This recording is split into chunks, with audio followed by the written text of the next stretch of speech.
Hello, and welcome to the Mocha Minutes podcast. This is Stephanie. Thank you so much for tuning in. You can find the Mocha Minutes podcast on Apple Podcasts, Stitcher, Google Play, TuneIn, iHeartRadio, and Spotify. Please check us out there. And also, if you could be so kind, please leave us reviews and ratings. We'd love to get your feedback. Today's a special episode, not only because of my special guest, but because we are breaking down the show Pose. And who else better to break down Pose with me than the fabulousness from the single simulcast, Shanta Fabulous. How are you this e-learning? I'm great. I'm happy to be recapping the show with you. Yes, I'm so excited, Shanta. I love when you're here. I love being here. It's yes. Like, yes! So, yeah, let me tell you something. We have a good ass time. We have thirst minutes. See, Shantae's when I can have thirst minutes. Okay, with some cast, Shantae's like, okay. Like, I don't know what y'all about to say. I'm like, look, you want to just give us our minutes, and he does. He usually sits down and eats his food. And they go, okay, I'm gonna give y'all a moment. So, yeah, let's break down Pose. Now, the first question I got about Pose is, did you think this show was going to be this good? Did I think it was going to be this good? In a way, yes. I thought what I figured was that we were going to get very intricate stories, very like good characters and everything, because it's a Ryan Murphy show. Mm-hmm. Like, I don't always I'm kind of a scaredy cat when it comes to American Horror Story. Mm-hmm. And I don't really care for like where sometimes the story starts one way and goes someplace else, and it's just like, I'm not really feeling this, whatever.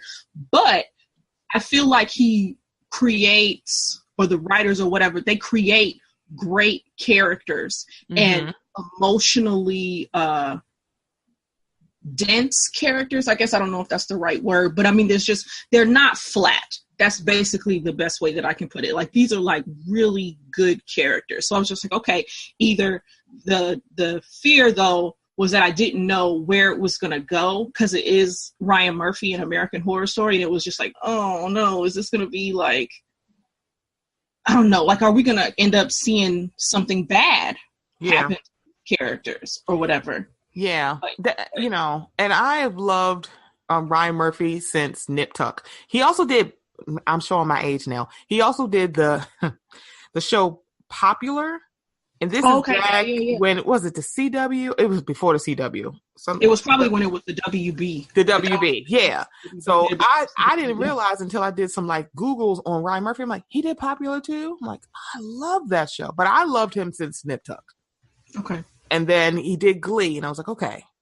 And then when he went from Glee to American Horror Story, I went, okay, feels like a sharp turn for me to go from like Glee to American Horror Story.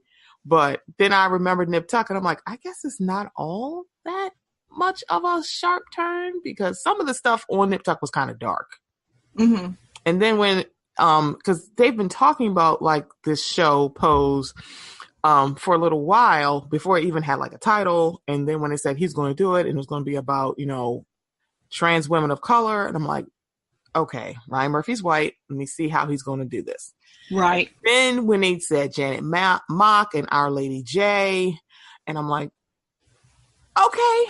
Because I think what hooked me was Janet Mock. I was like, oh, okay.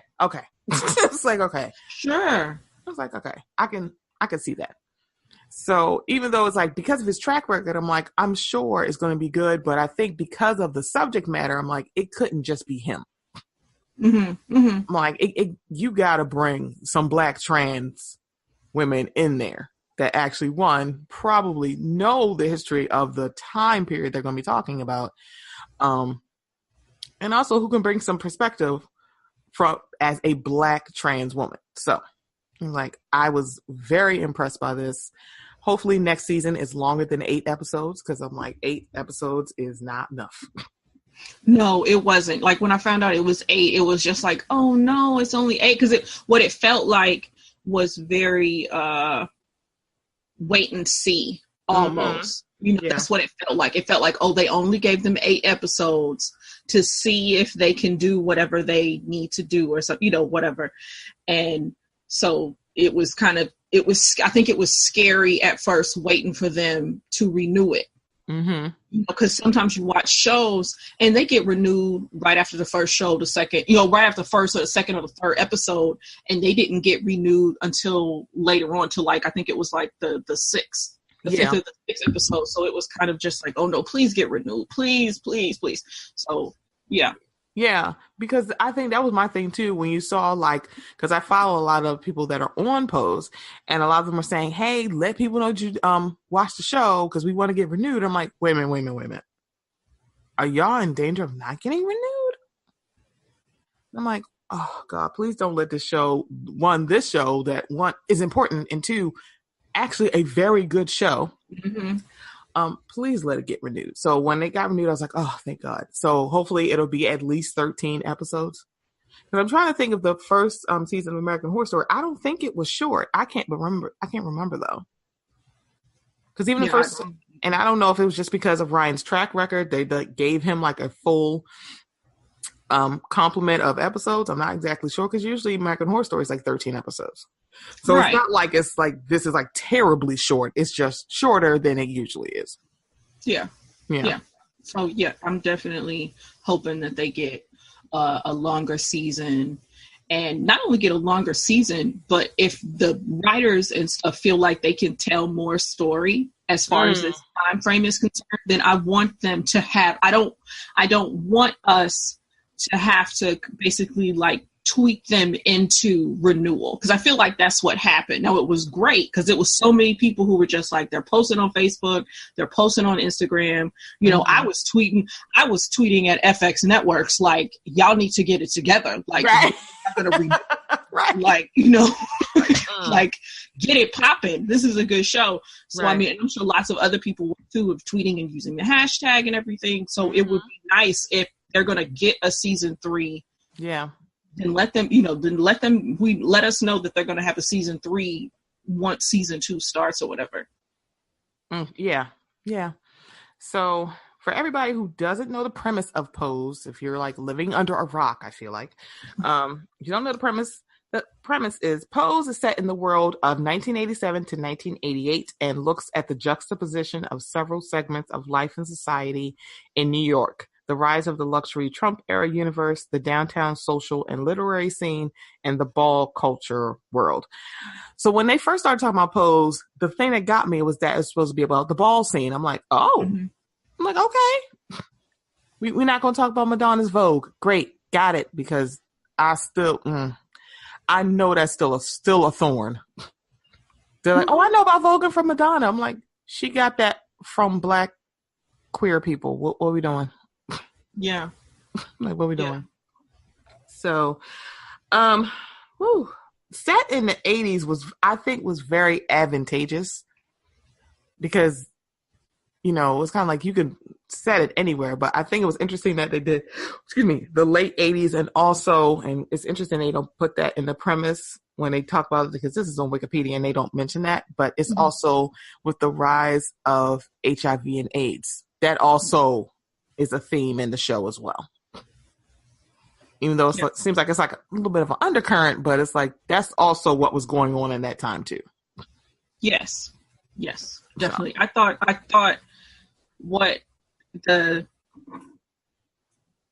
it was dope, even though I know it's a hard time, a sad time for a lot of people in the LGBTQ community and everything that time.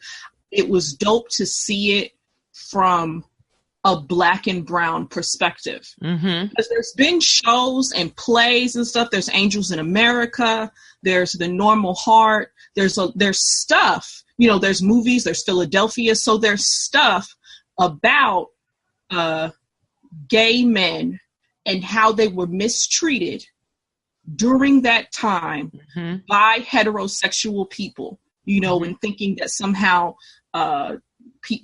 people are going to contract it from touching or hugging and all this, just really just inhumane kind of stuff, just a lot of mistreatment. But you will almost, if without this, without Pose, you don't get to see the Black and brown people that had to go through it too. That it wasn't just white gay men, right, who were dealing with this. You know, it was Black and brown people too.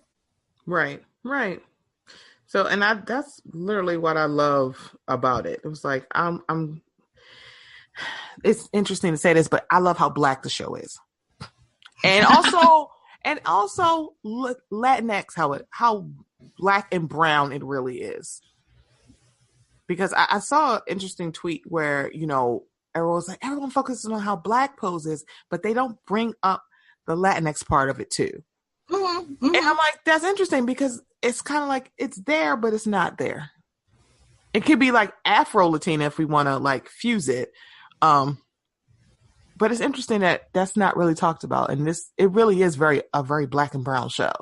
Oh yeah, definitely. I mean, it just like, what was it? I feel like they were cooking something. I can't think. I mean, of course, I'm not going to necessarily remember what they were cooking, but it seemed like it was a Latinx dish. You know what I'm saying? So it's, you know, that kind of thing. And then, well, hell, just Blanca, you know, like that, automatic. Yeah. Like to me, it was just like, okay, this is, you know, possibly a Latinx or Afro Latina, you know, character. Yeah. You know, so just like, okay, boom, we know what this is. You know, and same thing with Angel, everything. You know, I think both India Moore and MJ Rodriguez. I it's my assumption. Somebody obviously can correct me if I'm wrong, but I just assumed that they were, you know, Latina women. Yeah. I thought so too. So yeah. Let's talk about the cast. Okay. Because the cast is honestly filled with a lot of which is great, a lot of trans actresses. And a lot of LGBT, let's just say queer, a whole bunch of queer actors and actresses. Let's just say that. So that is what I absolutely love about this, because this basically is a vehicle to see more, even though they're playing trans characters, they are, you're giving voice and vision to trans actresses that you probably have never even heard of. Sure. Or for the people, or just they're definitely getting more shine, because like MJ Rodriguez, I think she was in Brent, you know, singing and everything. Yeah, they're just, these definitely are actors and actresses that I didn't necessarily recognize. I recognized Billy Porter. I did too. But then everybody else is just like, oh, well, this is dope. You know, Dominique Jackson and India Moore, Ryan Jamal Swain. Like, it's just like, okay, this is dope. These people need, you know, if it's not Pose, they need other stuff. They need other, you know, other shows. They need other opportunities. Okay. So let me run through the, now, of course, it's interesting that, of course, a lot of the white actors and actresses, of course, we recognize. I feel like it's not a Ryan Murphy show without Evan Peters. Oh yeah, it's like, yeah, I kind of figured he'd be on here. At least somebody from American Horror Story. I'm like, okay, I kind of figured it would be him. James Vanderbeek, I was very impressed by him being complete asshole. I'm like, yeah, I could see him doing that, because I think he's well beyond being Dawson. Yeah. Kate Mara, who I see her here and there. I'm not too familiar with her work, but it's like I still recognized her. I'm like, I get it. Like, I've seen you before. But of course, you mentioned MJ Rodriguez, who played Blanca, and who was the mother of House of Evangelista.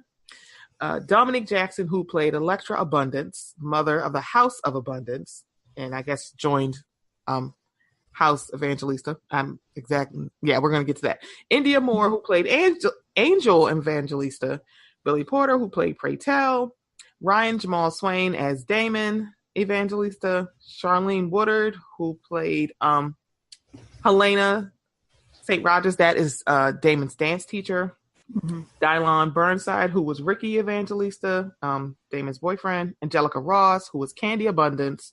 Lord have mercy, I loved her so much. Angel Bismarck Curiel as Poppy. Mm-hmm. Then we have Jeremy McLean, who was Cubby Evangelista. He was a former member of the House of Abundance, then went to the House of Ferocity, and then later joined House of Evangelista, because these are the three houses that we really were focused on. Jason Rodriguez as Lamar Evangelista. Let's see, who else? Johnny Sibley, who was Costas, that's Pray Tell's boyfriend, who died from AIDS. Christopher Maloney. Oh my God. Oh. I love him so freaking much. His ass don't quit, and I love it. Man, that man has a nice ass, okay? I have loved him since Oz. Yeah, he definitely created a conflict. His portrayal of the different characters that he's played, throughout his career, create a conflict as far as like, wow, you're not a very nice person, and yet I'm oddly attracted to you. This is a problem. So, yeah. But yeah. Yeah. Oh my God, him. It's like, oof. Alexa Garcia as Aphrodite.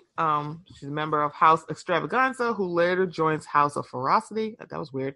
And Bianca Castro as Veronica, who also joined the House of Ferocity. They also threw in Jiggly Caliente, which I was just like, she just popped up on the screen. I didn't even know she was going to be there. For everybody who doesn't know, Jiggly Caliente was on RuPaul's Drag Race. Okay. So I feel like it's interesting. Yeah, and the thing about it is, like, she really didn't have too many lines, but I'm like, I recognized her straight away. I'm like, that's Jiggly. It's interesting that they actually had a drag queen on the show, and I'm assuming that he was supposed to be portraying a trans woman, but I'm not exactly sure. Yeah, there's no telling. Yeah, it's kind of like, it could just be just being a drag queen or being a trans woman. I'm not exactly sure. But either way, it's cool that it's cool that this show is giving opportunity to more of those. Like, because I feel like there were points where I didn't necessarily recognize certain people, but you could tell the way the camera was on that person, that it was just like, okay, maybe if I knew who that person, there's probably a chance that if I was watching whatever I need to watch to know who that person is, or in the scene or whatever, I would know who that person was. But I can tell by the way that the camera work is just like, okay, this is an important person. People know who this person is. And this is dope that this person is getting this opportunity to be on television, and show off. Right. So who is your favorite person? Because I know, before I let you answer, it was very interesting because everybody noticed that a lot of the trans actresses were very green to acting, if we want to phrase it that way. I still enjoyed all of their scenes, but I could see what people were talking about. Sure. No, I think it's sure. I think in some instances it probably did seem there were people who commented on the acting in the show. And, but the whole thing about that though is like, it's, but sometimes people get opportunities and, that first episode isn't as comfortable, maybe they're not as comfortable in that first episode as they are by the time you get to the end. I feel like I watched Power, and Power's like on its 5th season, I think at this point. I watched Power.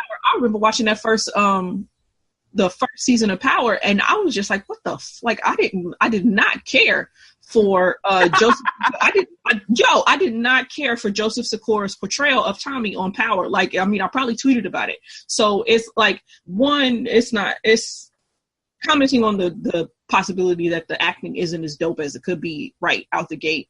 I feel like that's a normal thing. I think that happens with different actors, regardless of skill level. It's just like sometimes people, it may not pop off the way you want to pop off in the first episode. Right. And I think a lot of the critique of the acting really came to Dominique Jackson, who played Elektra. I feel like a lot of people were like, she's a little over the top. I'm like, I feel like it's warranted, but okay. That's how she talked though. That's right. Like, it's just like, to me, like like once I saw Dominique Jackson like actually speaking like on like her Instagram and everything, it was just like, okay, well, this is her. This is just her pronunciation of stuff. It's always going to sound like this, you know, like it's not going to be like she is kind of like, that's just her. Yeah, it's just her pronunciation of shit. It's just like, so it was just like, okay, well, cool. I liked the way she portrayed Electra Abundance. So I did too. It was just like, Lord have mercy. It was just, I don't know. She was just everything. It was like Mommy Dearest. It's like literally, she gave me Mommy Dearest realness. Yes, she was giving you Faye Dunaway as Joan Crawford in Mommy Dearest. Like, it was like I was thinking like, okay, well, go get the wire hangers in. You know, bring me the hangers. Like I was ready, especially the way that she spoke to them as far as like, you know, how can you treat your mother this way and everything. I was just like, okay, yes, I know exactly what this is supposed to be. Right. You know, definitely Joan Crawford from Mommy Dearest. I was like, okay, cool. I know what this is. I recognize this. Let's go. Yes. And you know, So let me go back. Who was your favorite? Who was my favorite? Probably Blanca. Yeah. It was Blanca. I loved Blanca. I loved the way they portrayed Blanca. I just loved Blanca's character because she was so caring, so loving, so open. You know, she was just, you know, she was just, I loved Blanca. She was my favorite. She was the person who I definitely, like, once it was like, oh, is she going to be Mother of the Year? I wanted her to be Mother of the Year. I wanted her to have that because I felt like she was, compared to what Electra was doing, you know, obviously Electra was like super glamorous and super dope, you know, just like, you know, bone structure, you know, grace and all that stuff. You know, she had that, you know, she has that as a character and everything. But I really wanted Blanca to be Mother of the Year because I felt like she was doing, it wasn't just about what was happening in the ball. It was about also what was happening outside the ball and how she was taking care of everybody and making sure everybody got to where they needed to get to. I loved Blanca. Yeah, I did too. And I don't know, the sympathy and empathy that like just radiates from her. I definitely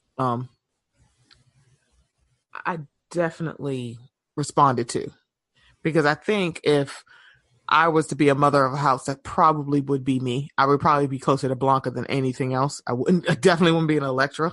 You know, with my like little red wagon full of trophies, and then just like, excuse me, I am Mother.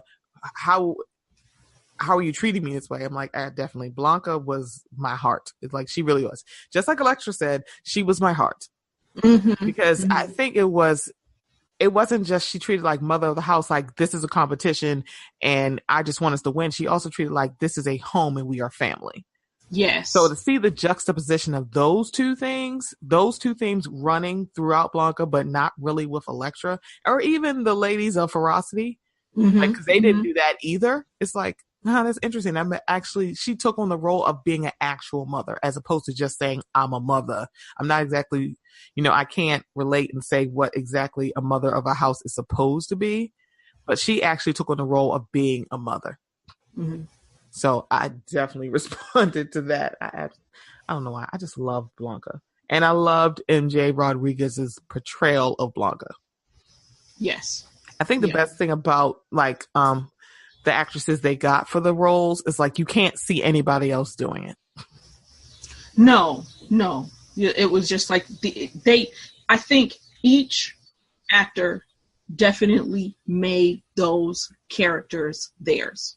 Like that. Like, nobody else should come in and be Blanca. Nobody else should come in and be Angel. You know, nobody else should come in and be Stan or be James Vanderbeek's character. You know, it was just like the people in the actors and actresses in this show made those characters their own. They made the people wrote great characters and they put out great performances.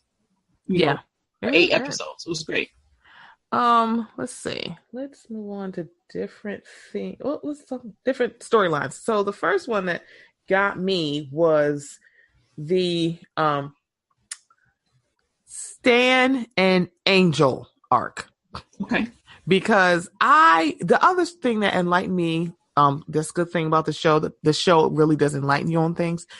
And I think I shouldn't be this surprised, but the fetishization of trans women by older and or rich white men. Sure.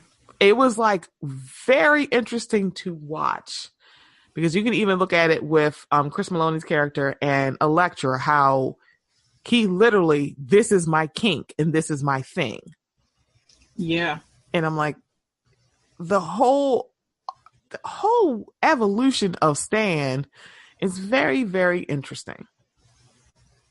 Because I'm sitting here like, how do you go from like living out in Jersey with your wife and your kids to, I don't even know, how did you find this corner? Who told you about this corner? Because I'm like, I know it's not like, now when it's like it's Twitter and you can find these things out and it's the internet. This is the 80s. So somebody had to tell you where to go if you want to look for some fun. But the fact that he jumped from being a white heterosexual man to, I'm going to sleep with a very beautiful trans prostitute, is very, very interesting. The sharp turn that I feel like he did. But then he wanted to make it, it's like Angel was herself from day one. Yeah. With him. And it seemed like he wanted to change her. And I'm like, but she likes who she is. Yeah. Like it's been, go ahead. No, go ahead. I was going to say, it was very like, not to disparage Angel, but he came off in a very like Captain, save a hoe kind of, like that's what, because he kept saying like, I want you out of here. I don't want you to be, I want to save you and all this different kind of stuff. And he even said that at the end. Yeah. He said that at the very, the last episode, I've come to save you kind of thing. And it was just like, ugh. Right. I'm like what's wrong with her life? I'm like, if she wants to be a sex worker, she can be a sex worker, especially if she makes good money. I'm like, it's up to her, especially if that's where you met her. That's so weird for you to just go, I'm going to take you out of this life. Okay, Drake. Well, that, and also he was, but also him grappling with his desires. Mm-hmm. I think that was a cool story that I think also needs to be told, because obviously, trans women exist, mm-hmm. and they are desirable. They are desired. However, people act like it's wrong to desire trans women. Right. And so it was cool to see Stan's character as a character that desired a trans woman, and at least in the beginning treated her nicely. Yeah. At least in the beginning, what, and wasn't mistreating her, I guess overtly, because the fetishization isn't cool. Yeah. That's not cool. Yeah. But at least in the beginning, it seemed like, yes, this dude is cheating on his wife. Yes, that is fucked up. But at least in the beginning, it seemed like they really did have a connection, and it was sweet. It was sweet to see these two people express love for each other. Yeah. Yeah. That was dope. Yeah, it was. And I think it was great that Angel had somebody that she could like bounce off what she wanted, where she just wanted a quote unquote normal life. Mm-hmm. Even though, her life any form of life can be seen as normal, but she's just like, I want to like cook dinner. I just want to have like my own space. I'm like, she wanted simple things, what most women want. Right. It's like, it wasn't anything different. And so when I saw him really just kind of like, I'm going to get you this apartment and, we can have our own thing. And it was so weird when he just up and bought an apartment. I was like, yeah, I didn't know he had it like that. That kind of threw me. It was like, kind of threw me. It was just like, whoa. But then at the same time, who knows? Like for one, I'm thinking of New York, mm-hmm. as far as like right now. You know what I'm saying? As far as prices and stuff and rent and everything. And perhaps wherever he was renting, her apartment and everything, he might have really had it, with him working in Trump Tower or it is the 80s. He could have just put it all on a credit card. There's no telling, because obviously they didn't get super into it as far as that was concerned, because the way the wife finds out that, Patty finds out that he is sleeping with somebody else is through James Vanderbeek's character. So it wasn't like some kind of, something she would have noticed. Yeah, going through bills and finding unusual charges or wondering where the money's going or anything like that. It wasn't anything like that. So who knows if James Vanderbeek, if this is a real life scenario, if the James Vanderbeek character doesn't say anything, she may not have ever known. Yeah. Yeah, because I don't think she would have. Because one, I don't think she was the one who handled the finances either. So I think he worked and also took care of the finances, and all she did was take care of the home and take care of the kids. Mm-hmm. But she left the financial things up to Stan. So I think it would have taken her a while to figure out what was going on. But yeah, I don't know. I always had a funny suspicion, this is not going to work out well for Angel, and he's going to hurt her. Mm-hmm. I was always thinking, you're going to end up hurting her because, one, Angel's very sweet. Not that she was naive, because she wasn't. It was more of she took a chance. Yeah. And I think she's one of those people who just doesn't take a chance. And she was just and he did all this for me, and, I'm going to take a chance. And it kind of just went left, because homeboy just packed up and left and put her stuff in a black trash bag, and I went, really? Yo, took all the furniture out. Yeah, I was everything. Just that was a really, really sad moment. It was just that moment, and it what it reminds me of is just, I think probably when people tell people yo, don't fuck with that married dude. Mm-hmm. This is whether the married dude buys you your own spot or whatever, who knows, but just that pain that he is going to go back. He's going to try to go back, mm-hmm. Leave you in the dust, that kind of thing. And that's basically what he did. He was just leaving her. He left her in the dust. Yeah. And then went back to Patty, and then wanted to come back to Angel. It was so weird, because I think he was grappling with the fact that here it is. This is her scene. This is who you love. I'm yes, she is a woman. Right. However, this is also part of her. This is, you can say her culture, if that's what you want to say. But, this is what she does. This is what she enjoys. It's not like she did balls because she didn't want to. She actually enjoyed doing it. And she actually invited you to come see her world. And you were just oh no, I'm not coming back here. I'm you could have just said you weren't ready. Or you could have loosened the fuck up. Yeah, or just accept it. Or, what it reminded me of too, because it was clear that it was, that it was a lot of Black and brown people. Mm-hmm. In that, in that area, or, I'm trying to think of in the lodge or whatever it was, in the theater, whatever, and so here's this white man coming in here, and these people are not deferring to him. They're not, they're basically looking him up and down, and he's feeling all uncomfortable. And I feel like that's just some white people shit.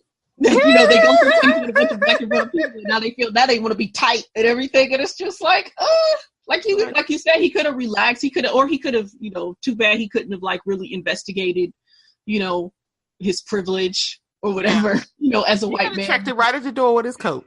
That he could have been okay, I'm obviously someplace, different than I'm used to. Yeah. And, but if I don't have a problem, with where I'm at, mm-hmm. then these people will realize that I'm not here to judge them and all this different kind of stuff. And they're feeling, however they're feeling, because they live in a world that, says that I'm okay because of how I look, mm-hmm. and says that something is wrong with them because of how they look and all this. Of course, that's not, he ain't gonna do that.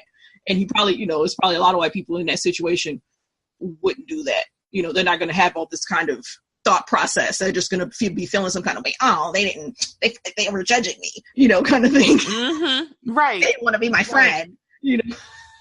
Right. It's like, oh, you're not like bowing to me. No, we're not going to try to make you feel comfortable, quote unquote, in our space. This is our space, and we're inviting you into our space.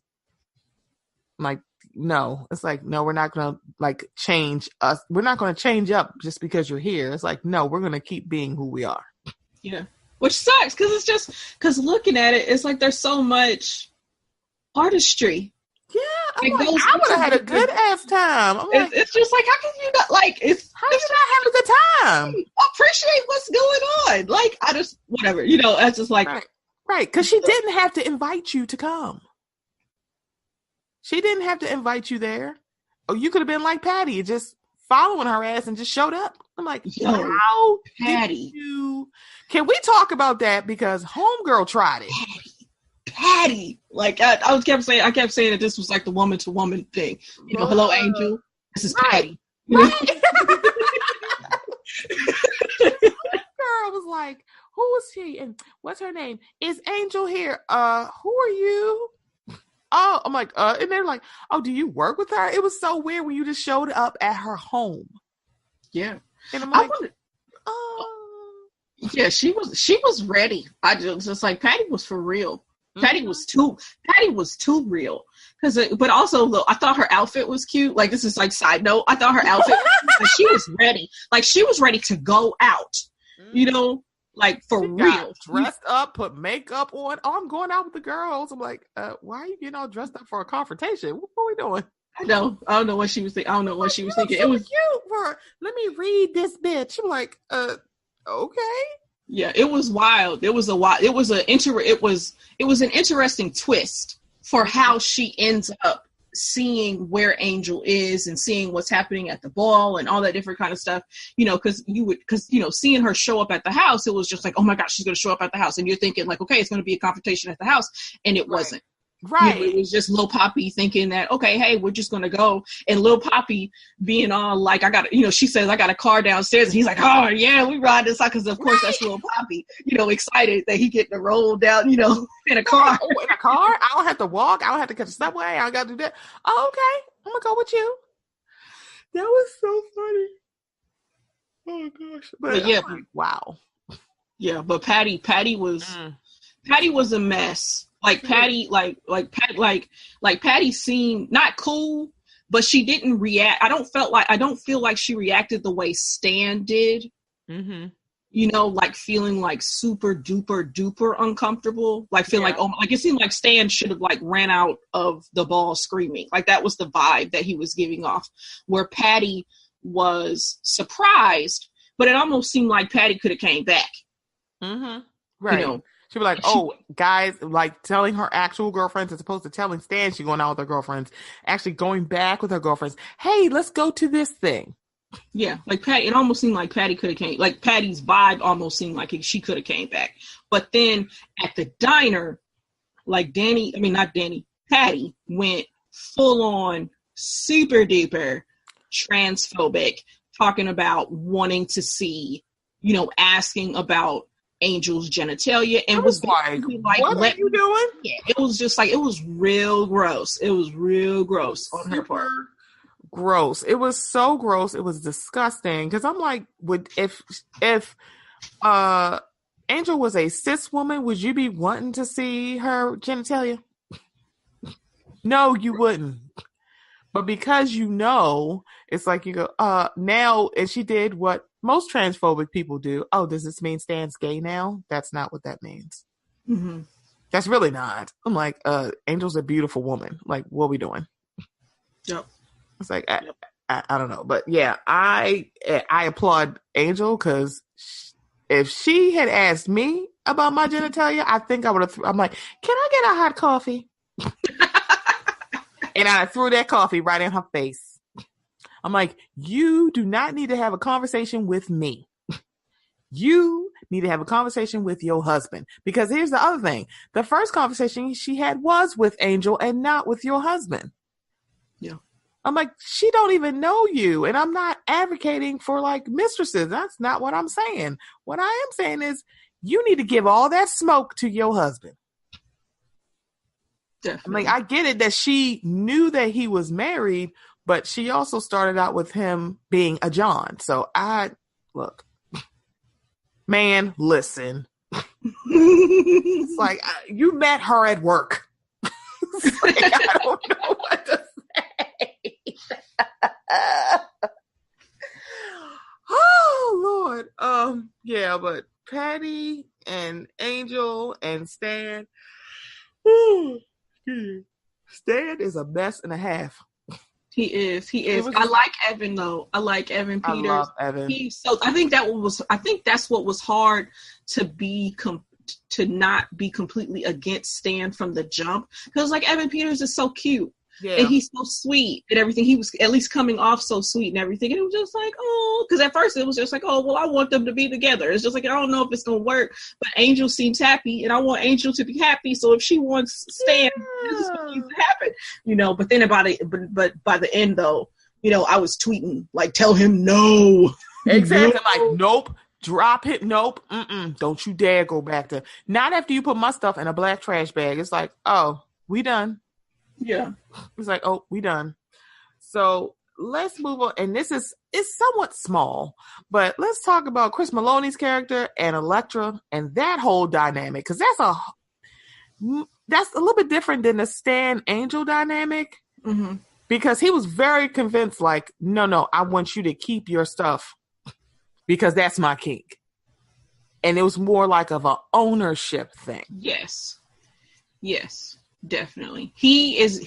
Chris Maloney's character is what I feared Stan was going to do. But he never quite curled all the way over with it. He still kept, and I'm sure that's just Evan Peters and the way he was written, that he still kept it in a kind of sweet vibe, where Chris Maloney's character, there was nothing sweet about him insisting that Elektra not get the surgery that she wanted. There was nothing sweet about it. It was no. And you could tell the way she conducted herself with him. It wasn't so much walking on eggshells or whatever, but it was still very, she went the other way, like where she was all wild and, aggressive with the house with her children. She was like a pussycat. Yeah, with him. Because he paid for everything. And she was very like demure and whatever he wants. And I'm like, is this the same Elektra? This is very, very odd. And to see him just literally drop her as like a bad habit when she had the surgery. It was like, oh, you thought he wasn't being serious. He really did. And it was so messed up. Like, she's thinking that he's going to come to his senses, and realize that he still wants her. And then she's out there in his lobby and the doorman is being shitty. And then, here comes another woman coming in, and Chris Maloney's character basically replaced Elektra, and she got to see it, up close and personal. As far as that was concerned, it was mess. He's messed up. He's a messed up person. He sucks because he didn't care about Elektra. Yeah, he didn't. And you would tell it. It's like she was treating it like it was a relationship and he was treating it like a business arrangement. And that's a bad combination. Definitely. It's like, yeah, he paid for everything, but still he treated it like a business arrangement. And it's just like, it was just so sad. And I'm like, wow. And that humbled her a little bit because, it wasn't just like, little things in there. Like he stopped cold turkey. Yeah, he really did. And it's messed up because she said that they had been together for 10 years. So it's not hard to blame her for, I'm probably saying that wrong. It makes sense that she would treat the relationship like a loving relationship. It's not like they had only been together for a year or two or a few months. Like, this is time, put in with this person. Mm-hmm. And so it makes sense that she would think that their relationship is deeper than what it is. Because a lot of times it's hard for people, if you've been with somebody for 10 years, that's a long time. Yeah. But he dropped her like it was nothing, which goes back to, he probably was treating it like a business relationship. It was just like, okay, I will fulfill my needs with Elektra. Elektra fulfills my needs. I enjoy myself. She enjoys herself. I will pay money for her to be able to do X, Y, Z, and pay for her apartment. And that's fine, because it helps me to continue to get the pleasure that I like. Mm-hmm. And as long as she's, making me feel good, then I will continue to provide for her. And the moment where she couldn't do it anymore, he was just like, nothing, done. Right. Right. And it's like, oh God, just cold blooded. And then when she tried to get a new sugar daddy, and then you found that, I think that also humbled her for realizing that, yeah, I'm a fetish to old rich white men. Even though it's kind of like she presented herself, and I don't want to say in an escort way. I'm not exactly sure how she put it in the ad, but if where you're placing the ad is where like creepy old white men come, they're going to want their kink, and that's going to be that. But honestly, it was like she deserved better than that. And I think when she finally got her own job and was making her own money, that first check realness where you actually earned all of those dollars, hopefully we'll see in the next season where she realizes her worth. Because I think when she was with him all that time, she didn't realize that. It's like she was so used to putting other people down because she was on this, I don't have to pay for anything. My man pays for everything. Even though in the first episode, they were stealing, which I don't get. I'm like, wait, if he pays for everything, why are you stealing stuff? Because it was probably the end of the allowance. Right, maybe. I don't know. It was the end. It was the allowance wasn't coming yet. Right, maybe that's it. Because I was like, why is she stealing? Well, that, and also he may have been paying for everything, but he may not have been paying for, like, not that he's not paying for everything, just like he was probably paying just enough. Mm-hmm. He was paying just enough. Because Elektra had to basically scheme to get all of her money for the surgery. Yeah. She and Lulu and Candy stole the Salvation Army thing to get the money. And of course, Lulu and Candy think that it's going to be, that they're going to get their Christmas, they're going to get a nice Christmas. And, Elektra used that money as a down payment on her surgery. Yeah. So, yeah, she probably was getting, getting enough to take care of everybody up to a certain point, but probably not enough to keep them laced in like super duper fancy clothes for every single ball. Right. That's true. Okay. So let's move on to one of my favorite relationships, and that is Blanca and Pray Tell. Okay. I loved how real their friendship is. Mm-hmm. And I hope in the next, in the upcoming seasons, you see why they're so close. Because at first you just think, oh, Pray Tell is just the MC at the ball and that's it. I'm like, wait a minute, why is Pray Tell making her clothes? Mm-hmm. It's like, why are they so close? Why? It's like they've been through something. Mm-hmm. And it's like, I want to see what they've been through. And now that they're connected because they both have HIV. Mm-hmm. But to see how that friendship evolves, I'm definitely going to want to see. But I love their relationship. I really, really do. Yes, they're great. Like, especially that final episode, the final episode, and they're sitting around talking to each other, and what is it? One of them said something. It was something about the ball. Whoever it was, because the whole thing with Ferocity. Mm-hmm. Ferocity was, getting all these like heavy hitter Yeah. That's what it sounded like, at least as far as when Pray Tell was talking about it. And Blanca was like, Jesus, no. And he was like, yes, Mary, and everything. So it was just great. You could, like, it's just that interaction, like that kind of thing that, that you're not going to see unless people are friends. Yeah. Kind of back and forth. And even when they were going at each other, like when, Pray Tell is grappling with losing his partner and everything, and he seems to be going downhill as far as the grief is concerned, and they're going back and forth. You can he and Blanca are going back and forth. You can tell that they still care about each other. Yep. Yeah. And you don't go back and forth with somebody if you don't care about them. If you don't care about them, it's just like, well, like, okay, whatever. Okay, I'll catch you when you feel better or whatever, but that, you could tell that they really cared about each other, and it would be dope to see some kind of flashback. I liked flashback Blanca in one of the earlier episodes, because with that flashback, you got to see her and Elektra, and how Elektra kind of took Blanca under her wing. You saw what happened and everything with Blanca's first ball. So it will be dope to see flashback Blanca with Pray Tell, and maybe how they met, or whatever it is between them that has created their relationship, because they do seem like they've been friends for a long time. Yeah, they do. And so I can't wait to see how we deep dive into that. For me, the mark of their friendship was at Blanca's mother's funeral.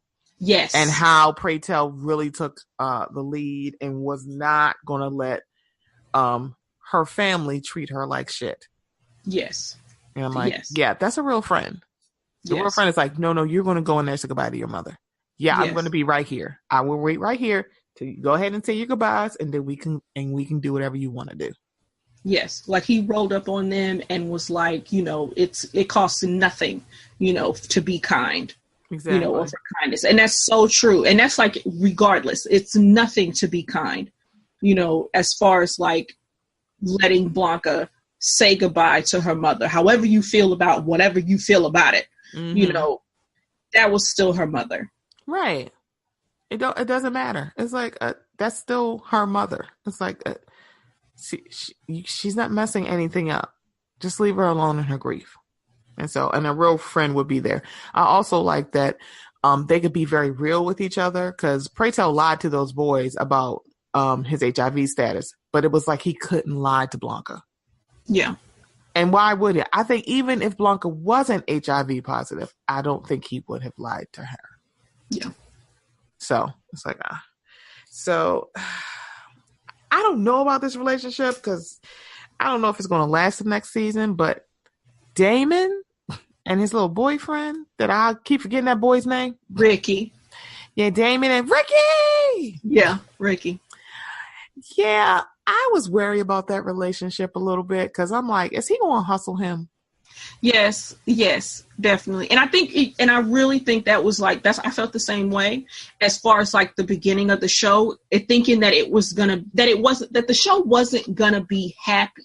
Mm-hmm. You know what I'm saying? That we were gonna get these kind of tumultuous relationships and everything. It was just like, oh, and I think it was Ryan Murphy tweeted about that, maybe like in the first or the second episode, like, what does that say about us thinking that something bad is going to happen to these people, like really thinking something bad is going to happen to them. But still, as far as Ricky is concerned, they did play Ricky like he was going to hurt Damon. Mm-hmm. It's what it felt like to me. It felt like Ricky was going to hurt Damon, especially the stuff that Poppy said. Poppy saying like, oh yeah, he out there and everything. And so you definitely think like, oh no, here's Damon coming into the city, first little relationship, and he's going to get his heart broken by this, cute, Lothario type person or whatever. Mm-hmm. Yeah. Yeah. And because that's what I thought. I'm like, well, he won't hurt him. But, Ryan Murphy has a point. Why are we not looking at this glass half full? Like, oh, he's so cute and he'll be great for Damon. And I did not think that at all. I'm like, oh man, when did I become so jaded? Like, it has to be something. Okay? He has to be doing something. He's going to hurt my baby. Sure. But they were so cute. They're so freaking adorable. I think that's so cute. Is that all the relationships on there? I think. Yeah, I think that's it. Okay. So, and mind you, I feel like all 8 episodes were somewhat dense, but there were standout moments for the season. So, of the season, what were some of your favorite standout moments? Okay, so definitely, like you said, the funeral. You know, Pray Tell going up for Blanca at the funeral. That was a standout moment.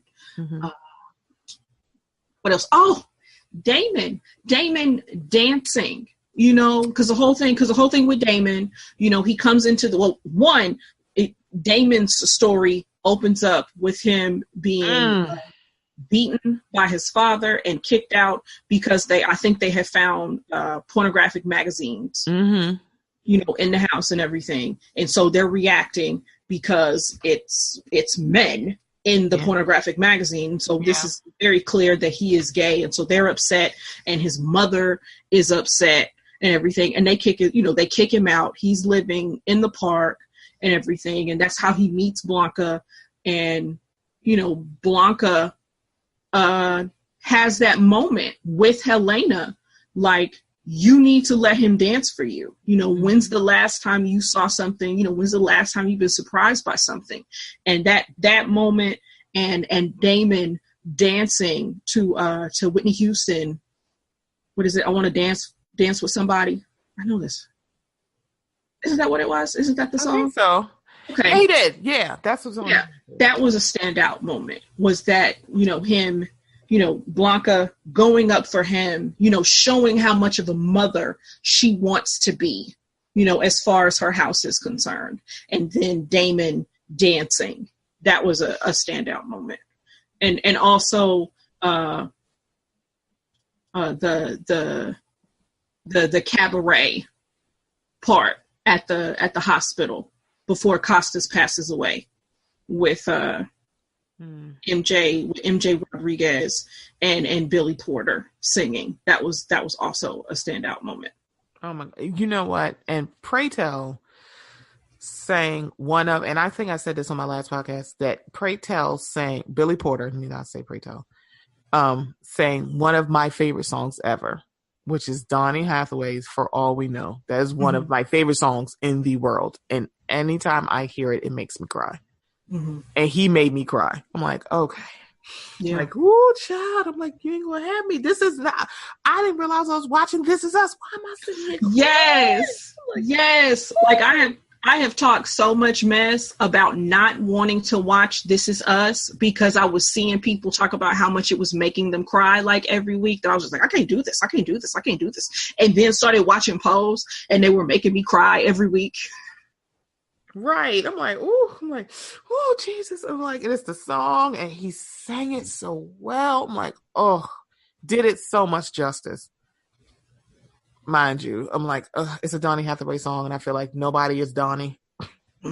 But I'm like, oh, sang the house down. I'm like, oh, God. Okay, but go ahead and continue.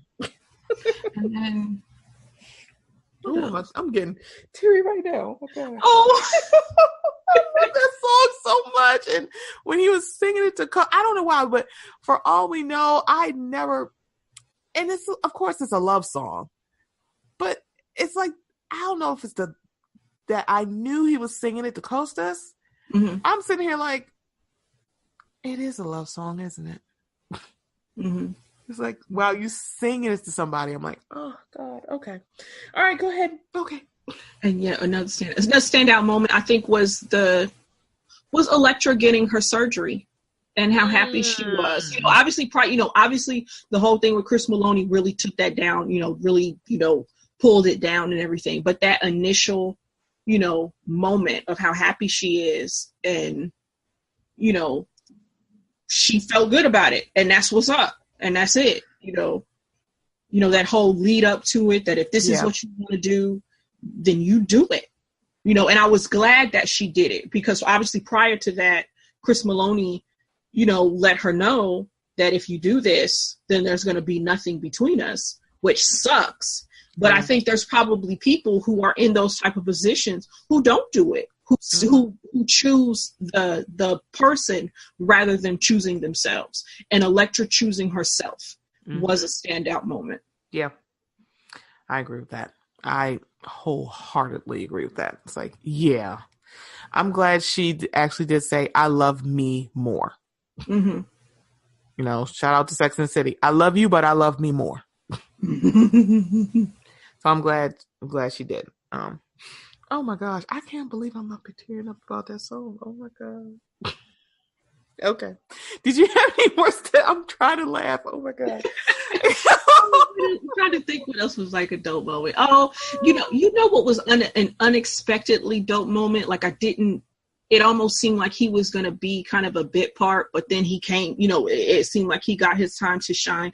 Was Angel Bismarck Curiel, he plays Lil Poppy.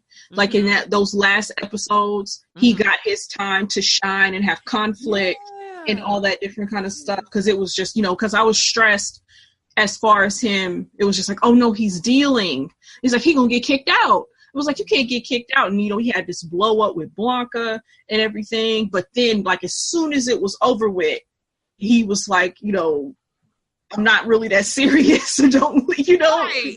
And then he got, and then he started, he got hooked in with, some other drug dealers, and then he got arrested. And, and Blanca before that was just like, don't make me your first phone call. And it was just like, no, don't do that.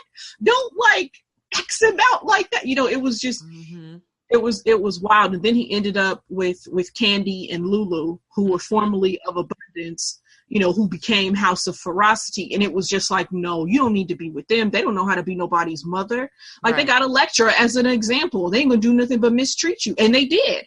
They were totally mistreating him in that last episode, telling him to go get their drinks and all that different kind of stuff. And, but luckily he was let back in, he was, Blanca embraced him, at the end. But I was just like, it was, and then he's got that gif of him, with his mouth all open when Elektra read Lulu and Candy down. Ooh. So that was an unexpected standout moment, because you almost think that Poppy isn't gonna get a big moment the way it seemed like everybody else kind of had big moments. It seemed like Poppy was a little bit in the background or was the comic relief. Yeah. He was, making little remarks and everything, but he got his acting moment too. Yeah. I think so. I agree. Okay. So I think mine are, the read from Elektra in the last episode was the read of all reads. Because, honey, it was like she said Dracarys.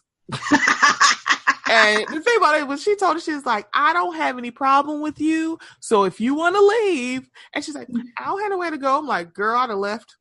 I'm like, you know what, you're right. Hey, I'm going to go get something to drink. And she read them down. But you knew that. What was like, she was the mother of your house that y'all used to be in. You didn't think she would have any ammunition? Right. Girl, please. It's like, no. It's like the read of all reads, I'm still shook. I'm like, whew, I'd have left. Like, she ain't got no problem with me, so I would have left. I think besides Elektra getting her surgery, which I thought was amazing, that she still did it anyway. She knew the risk, and she thought there was enough love between her and Chris Maloney's character that I can't remember his name, because I feel like she really didn't say his name all that much. She thought there was love there, and then she realized that it wasn't, and she was like, oh, whatever. I still want to do this. I thought it was great. And this was a small thing because it only happened, I think, over one episode, but the actual visualization of how much the T in LGBT gets the short end of the stick. Because you saw the bar who said no, and I don't know if they said no trans. I don't know if they had a sign up or just wouldn't serve transgender folks. But the fact that I'm like, wait, this is a thing. It was like a shock to me. and I guess I shouldn't, because I'm like, just excuse me, this is a country full of discrimination. I shouldn't be shocked by discrimination. It's crazy for me to be shocked by that. But I'm like, aren't you all in the same queer community? How are you saying, like, this is a gay bar and we don't want any trans people in here? I mean, they said the other T word, but that's neither here nor there. Mm-hmm. Well, just they were basically acting like Blanca was dressing up. Yeah. That's what they treated it like. And therefore, because she is dressing up, she can't be in this establishment. And it was transphobic and racist. Yeah. Yeah, because you know it's both. Yeah. But then even when Blanca tried to address the racism with the black patron that was in there, the black patron, was like, nah, they ain't fucking with you. Yeah. Even though it's a good chance that when something happens to that black patron, there may not be, the white gay community might not rally around you. And I think that was what I got from it. It was just like, oh man, that's so messed up. Like, she's trying to let you know what's up, but here you are thinking that you're exempt, only for you to possibly find out later that you're not going to be exempt, that they're going to be racist towards you too. Yeah. Eventually. Yeah. Yeah. And it's kind of like, it has definitely been that discussion of, the different letters in the queer community not being seen as equal or not being supported equally. It's like, if it wasn't for trans folks, there would be no Pride Month. Sure. I'm like, sure. What are we doing here? I'm like, but to just single them out, it was just like, wow. Like, it just made me sad, but it also was like, huh. So when black trans, because that's the thing, a lot of black trans activists on Twitter, they talk about this. And, I think it's a more visual representation of the nuanced conversation they try to have on Twitter, which is not the easiest thing to do on Twitter. Sure. Even though they gave us more characters to discuss things with. But still, a lot of people, it probably goes in one ear and out the other, because I feel like it kind of did that with me. And so to see it, I was like, oh, that's what they mean. Sure.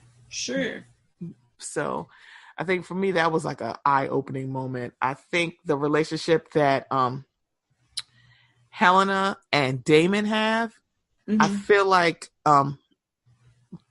one is a very sweet one, because for all of us who have teachers, everyone has that one teacher. That one teacher that cares a lot about you and will maybe be harsher on you or push you a little bit more because they see your potential. All teachers don't do that, but everybody has that one teacher. And even though I'm sure that Damon has more than one teacher, it seems like they're only talking about that. They're only talking about Helena. Yeah. So I like that. I also another jarring thing that I was like, wow, was the scenes in the hospital. Yeah. So watching how they treated Helena's, I guess, her ex-student that ended up passing away, and also how they treated Costas, where they would just throw the food at the door. They wouldn't even bring them in the food, or they wouldn't change their bed, or they wouldn't change their clothes, or they wouldn't bathe them. Yeah. And I'm like, wow. And then you just go, why are you guys acting like this? I'm like, because it's the 80s. That's why. Yeah. It took me a minute. It was like, it's the 80s. Yeah. Yeah, it's the 80s. Ronald Reagan is still president. And at that time, I think I'm almost positive people were like, Ronald Reagan wouldn't even say AIDS. He wouldn't even talk about it. And, and here it is, people are treating it like it's some comeuppance for homosexual men.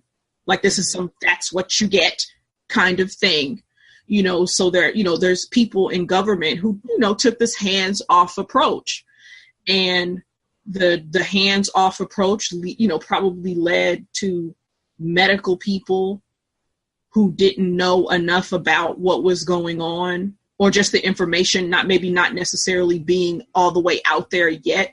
They mistreated those people. They mistreated those people that were dying in those hospitals. They mistreated them. And that's basically, and I guess that's why I was going back earlier, what I said about showing that Black and brown people went through this too. Because if you only have watched Philadelphia, if you've only watched Angels in America, if you've only watched those shows, then in your mind, it's a white, and at that time, in your mind, it's a white gay disease, because that's who we've seen dealing with the mistreatment of people, and, to dealing with the mistreatment. But it was just like, no, it wasn't just a white gay disease. Black and brown people were dealing with it too. It took lots of different people. Yeah. Yeah. Especially when they talked about how quickly somebody would pass away from it. And it makes you wonder, like, would it have made a difference if we, like, in hospitals, took better care of HIV and AIDS patients? Because that probably has something to do with it too. Sure. Like they're talking about months. Like, they're like, oh, they got it, and 3 months later they're gone. I'm like, wow. Yeah. It's just, I mean, there's so much ugliness, I think, about that time, that obviously for me, I was like 5, 6, 7 years old during that time. Yeah. So it's not going to be as in my face as it would be for somebody who was in their 20s, 30s, 40s, growing up, living in that time and everything. And it's just so obvious how ugly people are. Yeah. And continue to be. It's what's messed up, I think. It's like if something, it feels like something similar could happen again. Yeah. As far as the mistreatment and stuff is concerned, how ugly people are. Right. Because I think for me, because I think I was like 7. Well, if it's 88, 89, so I was 7 or 8. And I think the first time I even heard a president acknowledge HIV and AIDS was Bill Clinton, when he talked about Pedro from The Real World. And he phrased it in, now everyone knows somebody with HIV and AIDS because everybody knows Pedro. Even though it's like, you sure everybody watched The Real World? At the time, it wasn't the abundance of reality shows that we have now. Right. It's kind of like, I think the only thing was that I think The Real World was and it wasn't even classified a reality TV show because we didn't classify them as that yet. It was like I think they called it a mockumentary or documentary. I don't even know how they phrased it at the time. But it was like, Bill Clinton was the first person that said, like, once like even addressed it, if I remember correctly, the HIV and AIDS epidemic. Ronald Reagan did not. I don't think George Bush really did either. But, anybody listening who could say, well, actually, I'm like, if you want to, well, actually, which I hate, but if you well, actually, if you want to, well, actually, please, please, please let me know. I hate when people do that. It's like, well, actually, you could suck it. But no, not with this. No. Oh my God. Not with this though. But if you actually have some information, well, actually, me on this. But don't be a Twitter nigga and do it the other way. Daggone it. It's like, daggone it. Y'all need to be stopped, daggone it. But not about this, please. If you have more information, please tell us. Let me see what else stood out. I think because it was so much, it was so good. I'm sorry, this is not a moment, but the music. Oh yes, the music is like a standout for the whole season all together. Spotify has the playlist. I'm surprised Tidal doesn't have a playlist. I'm like, Tidal, Jay-Z, I know y'all on tour and everything, but y'all need to get y'all shit together and get a Pose playlist. But Spotify came through with the Pose playlist. The music this season, spectacular. Yes. Yes. All the dope songs from Mute. It was awesome. Mute. See, that's good patois. That's not that Luke Cage patois.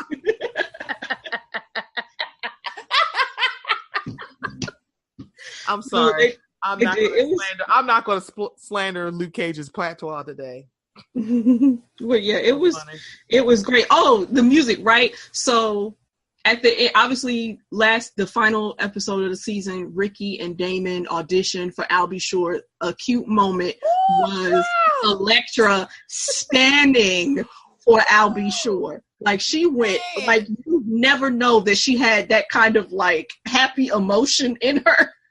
Smiles. And I think that whole moment reinforced the fact that Al B. Sure was a big fucking deal. Hell yeah, he was. Him and them eyebrows. Al B. Sure, exclamation point. I still remember that Omarosa Dayton show where he was on it and everybody's like, Rick, Kevin, Al B. Sure, exclamation point. I'm like, wait, what?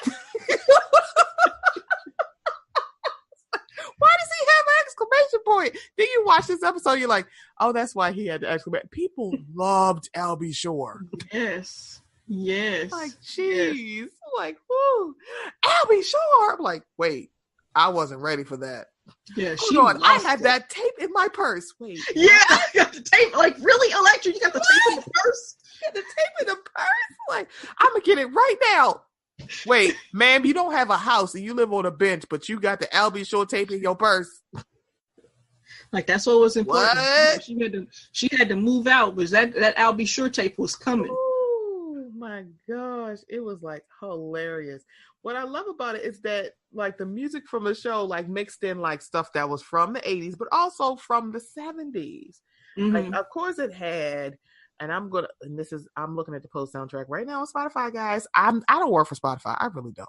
But I love that they have all the music from the show. They had Shaka Khan. They had Timex Social Club, Donna Summer. I feel like it couldn't have been a ball scene show without a Donna Summer song. Oh, yeah. They had the Weather Girls, Banana Rama. Oh, my gosh. Had Grace Jones, which I'm like, I keep forgetting that Grace Jones actually made music. Yeah. And I'm like, oh, she's not just a model or an actress. I can't get that scene from Boomerang out of my mind without thinking about Grace Jones. I'm like, seriously. I'm just like, Tina Marie. I feel like it couldn't be an 80s show without a Tina Marie song. They had a little bit of okay. So the group is called 10cc. And it's a song called I'm Not in Love. Oh, yeah. And I love that song, but first time I heard it, I thought about Guardians of the Galaxy. Yes, that is, yeah, because I think that's the song that it opens with. I think so, yeah. It's the opening song, yeah. So I'm like, let's see. We had Sherelle, Janet Jackson, of course, Whitney Houston, Diana Ross, Lisa. It's like, of course, they had, oh my gosh, they have Madonna on here. And I'm like, what? But I think she's either early 90s or late 80s. I can't remember when Vogue came out. But it's on here. Yeah, but she would have been, I figured she also would have been, was it Vogue is on the Yeah. Mm-hmm. Okay, it's Vogue. Okay, then yeah. It makes sense. It makes sense for Vogue to be on there at the same time. It's very, meh. As far as like, I like that song, but then realizing you just go, oh no, it is kind of just like, oh, you appropriating bitch. You always taking, and everything, which sucks. It sucks that it came across like that. That I think people attribute it to her rather than attributing it to somebody like to the men that were in that ball scene. Because I think if you go back and you watch I think Willie Ninja, in Paris is Burning, I think he was part of her choreography. And then there are people who were in the ball scene at that time, there's at least one person who I recognized him as being one of her dancers.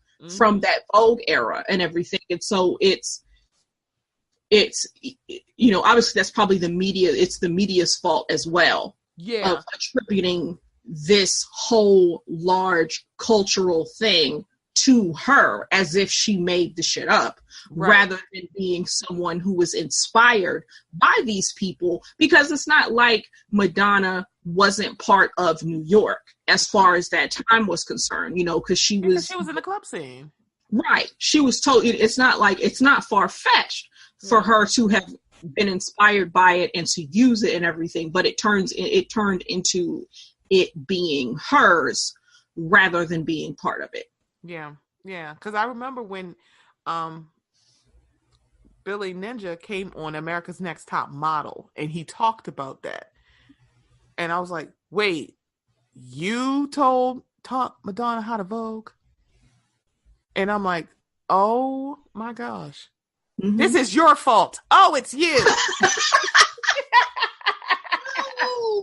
I'm just kidding. I'm like, oh, the thing about it is like, that fine line between appropriation and appreciation, it's so thin. It's so fine. And when you find people who can do it well, you go, great. And then there's Madonna. Yeah. And I also think now it's also her vibe too that plays into it, that maybe back then she might not have been operating like this is mine, especially because she had so many people from that scene. Yeah. And she's they were all over Truth or Dare and everything, the documentary and everything, and that were just it was so much of that seeing that these people were out front. It wasn't like I have these gay male dancers and they're just in the back and it's me, kind of thing. It felt like they were part of a family, that they were working together and everything. But then it also seems like now that, maybe that might have been it could have been wishful thinking. Maybe it wasn't, and everything. Cause it's not like, I don't recall any of them coming out and saying like Madonna was the worst person in the world or whatever.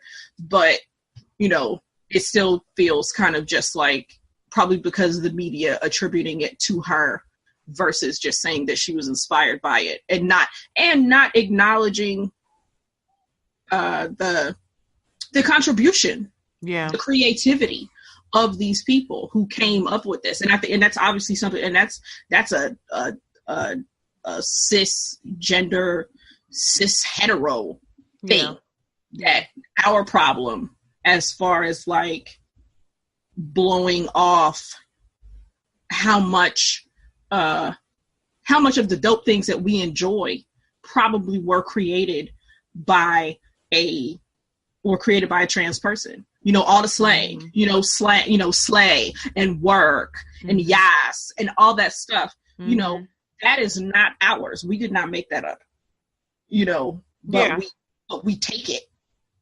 And then act like something is wrong with these people instead of being like, thank you for creating something really awesome and making my life, more brighter. Cause I probably couldn't have I couldn't have done this shit, Right.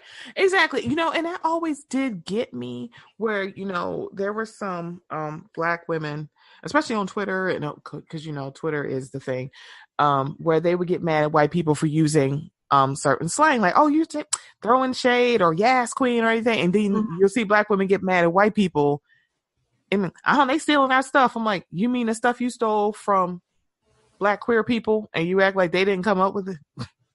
Right. We ain't doing this today.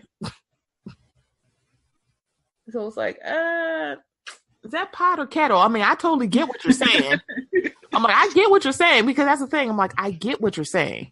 But if you're not going to like pay homage to where you got it from, then you need to be quiet and eat your food. So it's like, we can do that. But the music, I'm sorry. This show makes me so full. And I'm so glad to see so many straight cis folks watching it and actually appreciating it and not watching it to make fun of it. Yes. Yes, because that was a fear too. That was at least a fear for me. Yeah. As I was, as it gets that people would try to use the opportunity to be gross. Yeah. To be and everything because that's how motherfuckers are. You know. But it didn't. It seemed like it was a lot. It at least from what I could tell, at least on Twitter, from people tweeting about the show. Yeah. It was people, basically fans of the show, tweeting about the show. And it wasn't necessarily people using that opportunity to go at the people who were tweeting about the show or being shitty and transphobic. Now, is it possible that shit was happening? Yes, there's a good I got a lot of shit muted. I got a lot of people, I got a lot of stuff that where it's just like, that's not coming my way. Nope. Got to cultivate your timelines. I keep telling people, I'm like, you need to cultivate your timelines. They're like, how'd you miss this? I'm like, because the way that my timeline is set up, I don't see that shit. Yeah, like, so it's possible that it could have happened and I didn't see it, but it didn't feel like it. It felt like people were being able to watch the show without shittiness, at least on Twitter. Who knows what it was like on Instagram and all that different kind of stuff or whatever, but at least on Twitter it seemed like people were able to talk about the show and enjoy the show and tweet about the show and have a good time. Yeah as we should. That's how I feel, like as we should. It's like it should just be a good time, and I'm glad that it is a good time, and that's going to continue. So, one more thing that I didn't bring up. Kandi and her quest to get a body. Now, the dangers of the silicone and the shots, and how you seen that, like, you got people either charging a lot and then they can't afford it, or you got people doing these backdoor shit that is extremely harmful. And they're like, I could do what she's doing. It's just completely, it's cheaper. And I mean, I worked with a plastic surgeon. That's how I know what to do. I'm like, you're not a professional. You don't have a license, but because you're taking advantage of the fact that, because of who is trying to do this, the normal, medical necessity or medical treatments they can't do. So you're taking advantage of that. Kandi could have died. Yes, I really thought that this is it. That Candy's gonna die. That obviously it wasn't gonna be. No one was going to have to deal with like any type of domestic violence kind of thing. Like it seemed like that was off the table by that time. It was like, okay, this is not what this is gonna be. No one's gonna get hurt in that kind of way. Yeah. But then it felt like, okay, is someone going to pass away? So is there going to be a consequence to this? And it felt like that this was the moment that there was going to be a consequence. But, Kandi just passed out. Yeah. And seemingly was okay after it was, over with and everything. Yeah.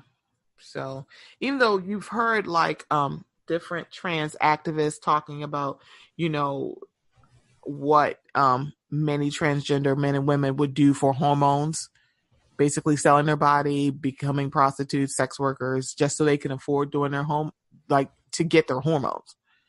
So to see the lengths of getting a body, and I think I had tweeted about this because I was, of course, using the hashtag, and they caught the attention of Miss Kandi. I was very excited. I was like, "Oh, y'all, it's over for you hoes," because she's so much.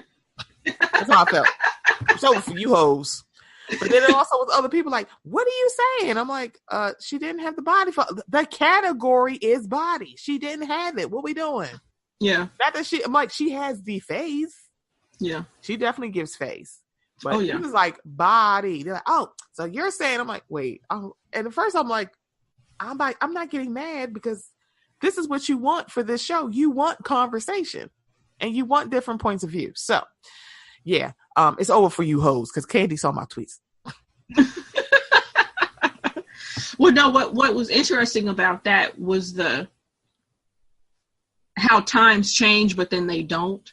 As far as like wanting something not being able to afford it and then going someplace else to get it. Right. You know, that how we put ourselves in danger to fit some type of ideal. Yeah. Whatever that ideal is. Yeah. Yeah.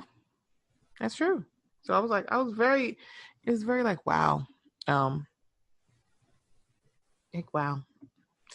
And I'm just glad that nothing did happen. I'm glad nothing serious happened to Candy. Yes. Yeah. I was glad nothing.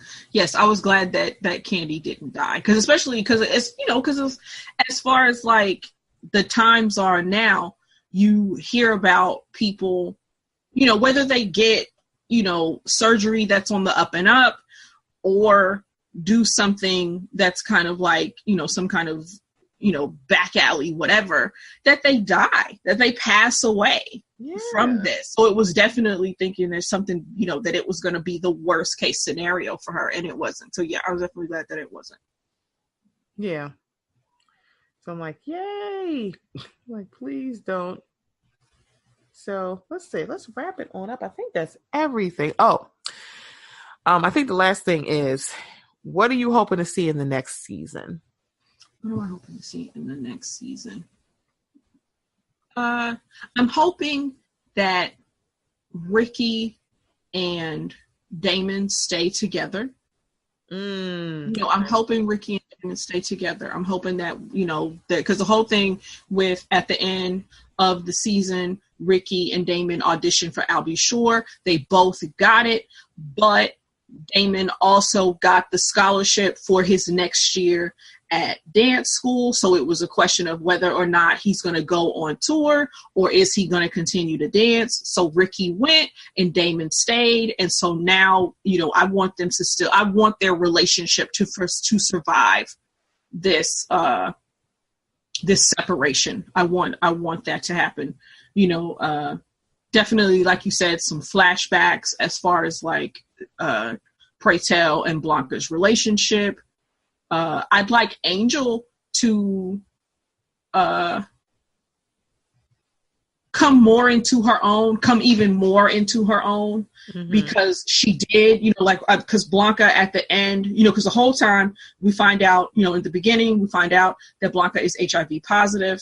She keeps that secret for most of the show until the final episode, and reveals this to Angel, basically saying like, look, you're going to have to take the torch. You're going to have to take up the mantle of this house and take care of these people, and take care of whoever is in Evangelista, because I'm not going to be here, even though she doesn't know how long she has. It's just like, it's coming and I need you to step up.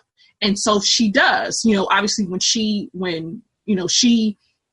shows that she's willing to step up with Stan saying like, basically, I'm here to save you, and everything. And she's just like, nah, I don't want you to do this. And I'm fine where I am right now. So I'd like to see that continue.